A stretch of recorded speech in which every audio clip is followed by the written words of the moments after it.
റെസിപ്പീസിലേക്ക് എല്ലാവർക്കും സ്വാഗതം. ഇന്ന് നമുക്ക് പഞ്ഞി പോലൊരു വെള്ളയപ്പം തയ്യാറാക്കിയാലോ?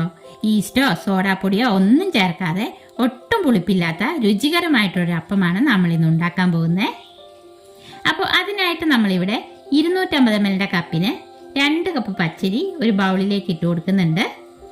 ഇത് നമുക്കൊന്ന് നല്ലപോലെ കഴുകിയെടുത്തിട്ട് വരാം. ഇതാ പച്ചരി നമ്മൾ നന്നായി കഴുകിയ ശേഷം ഒരരിപ്പയിലേക്ക് ഇട്ട് വച്ചിട്ടുണ്ട്. വെള്ളമെല്ലാം നന്നായിട്ട് പോയിട്ടുണ്ട് കേട്ടോ. ഇനി നമുക്കിത് കുതിർക്കാനായി വയ്ക്കാം.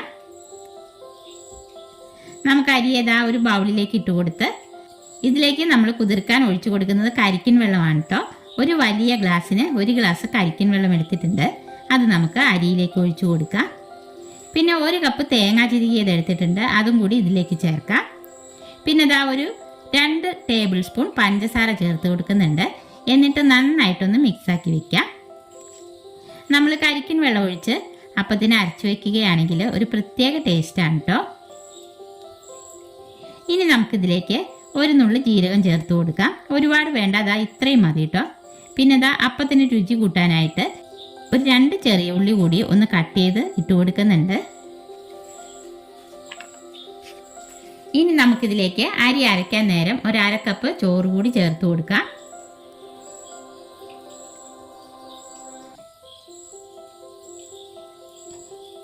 ഒരു 6 മണിക്കൂർ നമുക്കിത് കുതിർത്താനായി വെക്കണം. അതിനുശേഷം വേണം അരച്ചെടുക്കാനായിട്ട്. അരി കൂടുതൽ സമയം കുതിർത്തെടുത്താൽ അപ്പം നല്ല സോഫ്റ്റ് ആയി കിട്ടും കേട്ടോ. അരിയും ചോറും തേങ്ങയും മാത്രമാണ് നമ്മൾ ഈ അപ്പം ഉണ്ടാക്കാനായിട്ട് എടുത്തേക്കുന്നത്. അപ്പോൾ ഇതാ നമ്മളിത് കുതിർക്കാനായി വച്ചിട്ട് ഒരു 6 മണിക്കൂർ ആയിട്ടുണ്ട്. അരിയെല്ലാം നന്നായിട്ട് കുതിർന്ന് വന്നിട്ടുണ്ട് കേട്ടോ. ഇനി നമുക്കിതിലേക്ക് 1/2 കപ്പ് ചോറ് കൂടി ചേർത്ത് കൊടുക്കാം. എന്നിട്ട് നമുക്കിത് ഒരു മിക്സി ജാറിലേക്ക് ഇട്ട് 2 പ്രാവശ്യമായിട്ട് അരച്ചെടുക്കാം കേട്ടോ. പകുതി അരി നമ്മൾ മിക്സി ജാറിലേക്ക് ഇട്ട് കൊടുക്കുന്നുണ്ട്. ഇതിലേക്ക് ഒരു തവി തേങ്ങാ വെള്ളം കൂടി ഒഴിച്ചു കൊടുക്കാം. വെള്ളം അല്പം കുറവാണ്, അതുകൊണ്ടാണ് കേട്ടോ. തേങ്ങ വെള്ളത്തിന് പകരം സാധാ വെള്ളം ഒഴിച്ചാലും മതി. പക്ഷേ ഇപ്പോൾ എൻ്റെ അടുത്ത് തേങ്ങ വെള്ളം ഉള്ളതുകൊണ്ട് ഞാൻ ഒഴിച്ചു കൊടുക്കുന്നുള്ളൂ. എന്നിട്ട് നമുക്കിത് നല്ലപോലെ അരച്ചെടുത്തിട്ട് വരാം. ഇതാ നമ്മൾ ആദ്യത്തെ ട്രിപ്പ് നന്നായിട്ട് അരച്ചെടുത്തിട്ടുണ്ട്. ഇനി ഇതൊരു ബൗളിലേക്ക് ഒഴിച്ച ശേഷം ബാക്കി അരി കൂടി അരച്ചെടുക്കാം.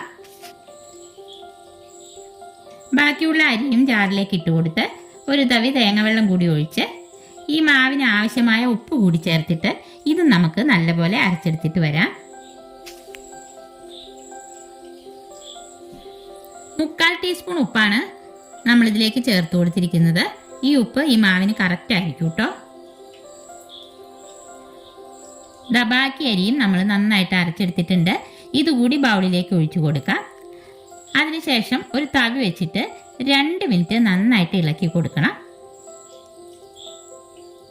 ഈ സമയം ഉപ്പ് കറക്റ്റാണോ എന്ന് നോക്കാം. ഉപ്പെല്ലാം കറക്റ്റാണ്.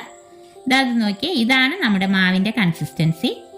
ഇതിപ്പോൾ വെള്ളയപ്പമായിട്ടോ പാലപ്പമായിട്ടോ എങ്ങനെ വേണമെങ്കിലും നമുക്ക് ചുട്ടെടുക്കാം കേട്ടോ.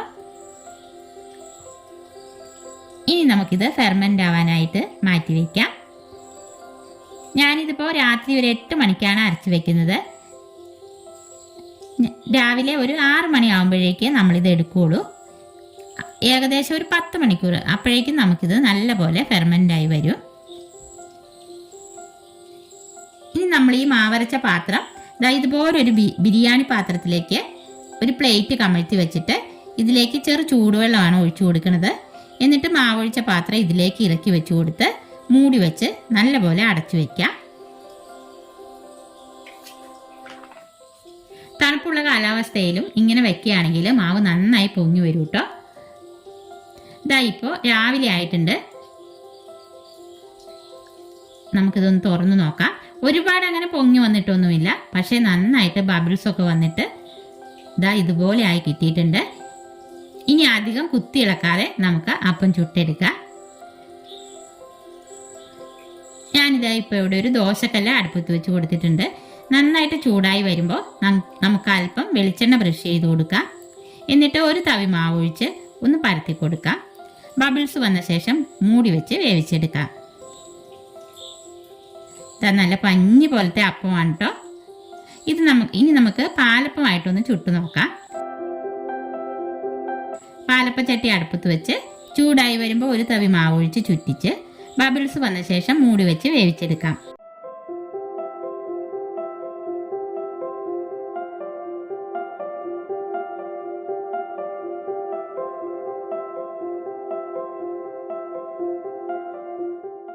അപ്പോൾ ഇതാ നമ്മുടെ കിടിലൻ പാലപ്പവും ഇവിടെ റെഡി ആയിട്ടുണ്ട്.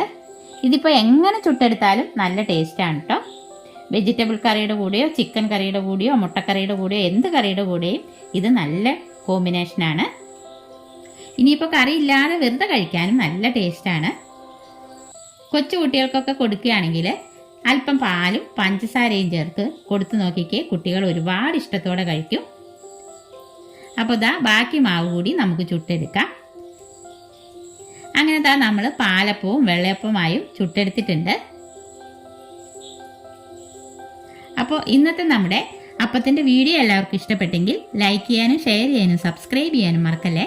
അടുത്ത വീഡിയോയിൽ നമുക്ക് വീണ്ടും കാണാം.